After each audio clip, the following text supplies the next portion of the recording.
Hi, Suzanne Sunkel. Today I'm talking about test taker rights and responsibilities. I retrieved the information from the Association for Assessment and Research and Counseling, AARC, which is a division of the American Counseling Association. I didn't know anything about this division.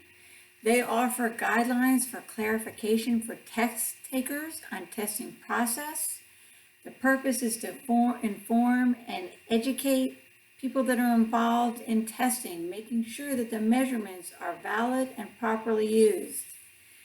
It's meant to be used in conjunction with other testing measurement divisions and groups. This is not a standalone. It's meant to be used with other guidelines like the American Counseling Association, their Code of Ethics.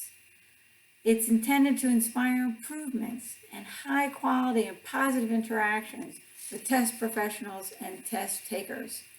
I didn't realize how many people were involved in testing, from the developers of the assessment products to the marketing and the selling, the people who select the tests, the administrators, the scorers, those who interpret the results, and then the trained users of information.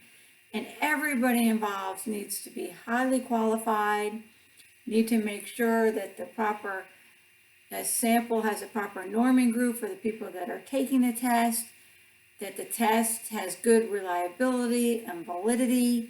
It has to measure what it is meant to be in the results.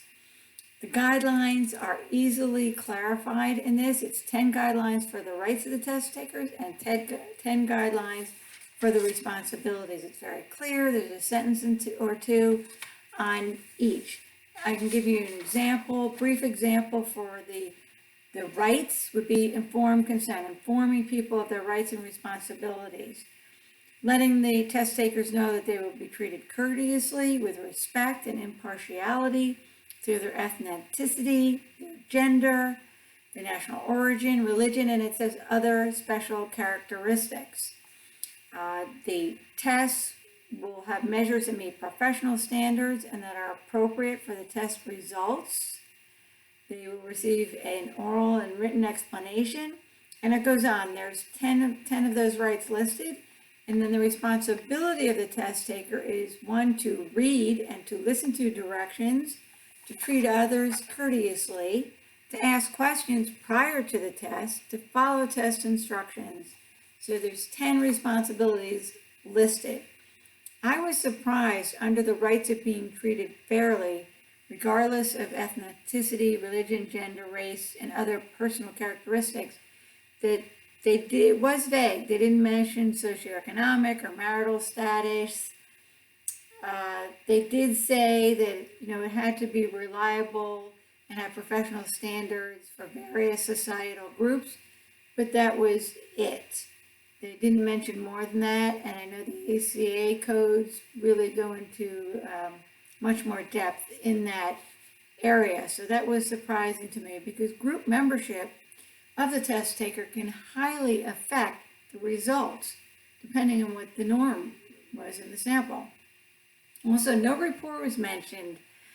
It's very important that the administrator develop rapport, especially if it's with a small group, to help with any kind of emotions, any kind of test anxiety. If it's in a big group, just setting up a warm and friendly atmosphere, because the validity of the interpretation can be affected by one's emotional state. It is stated that a disability is recognized by the American Disabilities Act and that accommodations can be made.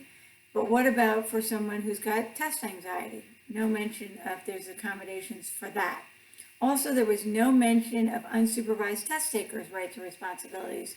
And there are a lot of tests that are self-report tests. So that was surprising to me as well.